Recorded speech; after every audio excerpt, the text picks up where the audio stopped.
120 metric టన్నుల kernel oil 120 metric టన్నుల kernel oil కూడా ఉత్పత్తి అయింది. ఇప్పటి వరకు 910 మంది సిద్దిపేట జిల్లా రైతులు, అంతేకాకుండా ఇటు జనగామ, కామారెడ్డి, నిర్మల్, కరీంనగర్ తదితర జిల్లాల నుంచి కూడా పెద్ద ఎత్తున మరి ఇక్కడికి తీసుకురావడం జరిగింది.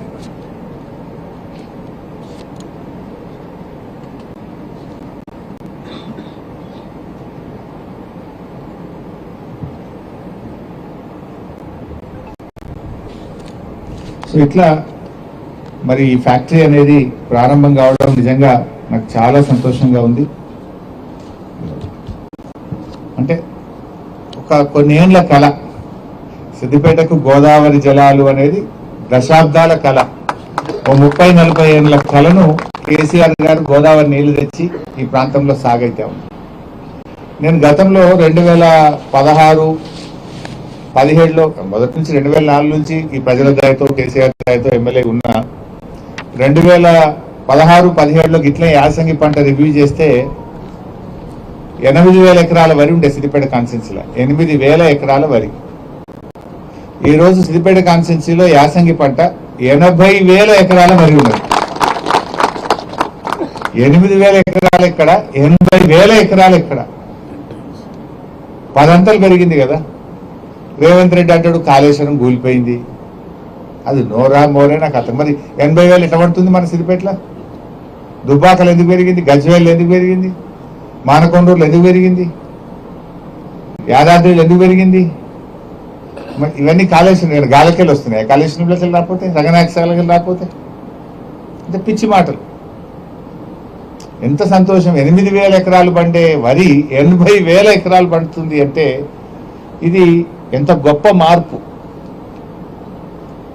ఇవాళ ఆయిల్ పామ్ తోటలు ఎక్కడో ఆంధ్రాలో సముద్ర తీరానికే పరిమితమైన పామాయిల్ తోటలు ఇవాళ ఈ జిల్లాలో, ఈ ఉత్తర తెలంగాణలోని అన్ని జిల్లాల్లో పామాయిల్ తోటలు పండడం అంటే ఇది కేసీఆర్ గారి కృషి, ఆయన విజన్.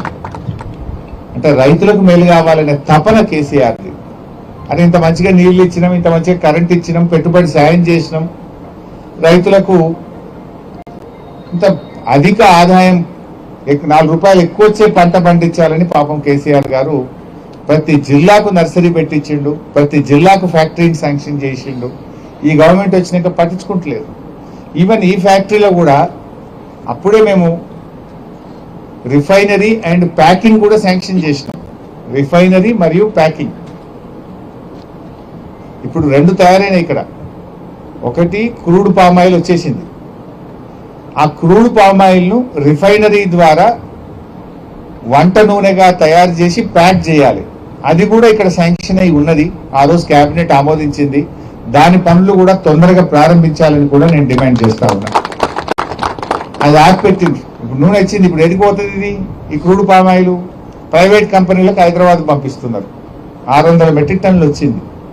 ప్రైవేట్కి పోకుండా రిఫైనరీ కూడా తొందరగా కడితే ఈ క్రూడ్ పామాయిల్ నుంచి వంట నూనె, మన ఇంట్లో కూరలు చేసుకోనీకో వంట నూనె కూడా ఇక్కడనే తయారు చేసే ఫ్యాక్టరీ కూడా మంజూరు అయింది. ఆనాడే కేసీఆర్ గారు మంజూరు చేశారు. అంటే పామాయిల్ వంట నూనెగా తయారవుతూ ప్యాక్ చేయడం, గత కిలో విజయ పేరు మీద, విజయ నూనెల కింద దీన్ని మార్కెటింగ్ చేయాలని ఆ రోజు నిర్ణయించినాం. సో ఇప్పుడు వెంటనే నూనె వచ్చేసింది కదా, క్రూడ్ పామాయిల్ వచ్చేసింది.